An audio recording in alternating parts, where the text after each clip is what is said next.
எங்க வீட்டுக்கு பக்கத்துல இருக்கிற ஷீலா வீட்டுக்கு போனேன். 6ஆம் வகுப்பும் படிக்கும் அவ பொண்ணு செல்போன் வச்சு விளையாடிக்கிட்டு இருந்தா.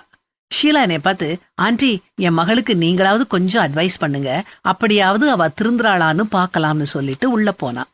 எல்லா நேரத்திலையும் எல்லாருக்கும் அட்வைஸ் கொடுக்கறதுங்கிறது சாத்தியம் இல்ல. குழந்தைங்க அதை விரும்புறதும் இல்ல.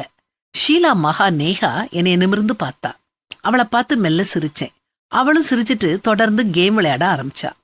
இப்போ ஹாலிடேஸ் வருத, என்ன செய்யலாம்னு இருக்கன்னு கேட்டேன். அதுக்கு நேஹா, டிவி பாப்பேன், செல்போன்ல விளையாடுவேன்னு சொன்னான். ஹாலிடேஸ கொஞ்சம் யூஸ்ஃபுல்லா கழிக்கலாமே அப்படின்னு சொன்னேன். அப்போ ஷீலா டீ கப்போட உள்ள இருந்து வந்துகிட்டே, நல்லா அவ மண்டையில ஏற மாதிரி சொல்லுங்க ஆன்டி, ஹிந்தி கிளாஸ் போக சொல்லுங்கன்னு சொன்னான்.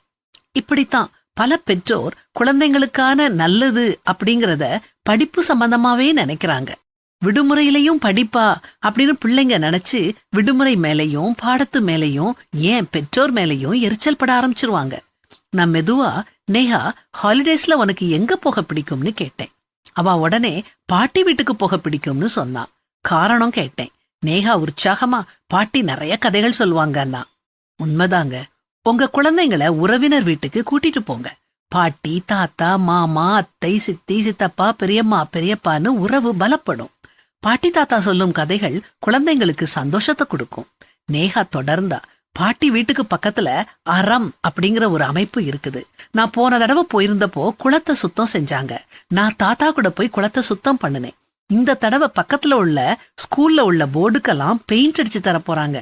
நான் நல்லா பெயிண்ட் பண்ணுவேன், நானும் போய் பெயிண்ட் பண்ணுவேன், எனக்கு பெயிண்டிங் படிக்க ஆசைன்னு சொன்னான். நல்ல விஷயம்னு பாராட்டுனேன். ஷீலாவுக்கும் அவளுடைய பொண்ணோட ஆசை தெரிஞ்சது. பெற்றோர் பிள்ளைங்க கிட்ட தினமும் 10 நிமிஷமாவது பேசணும்.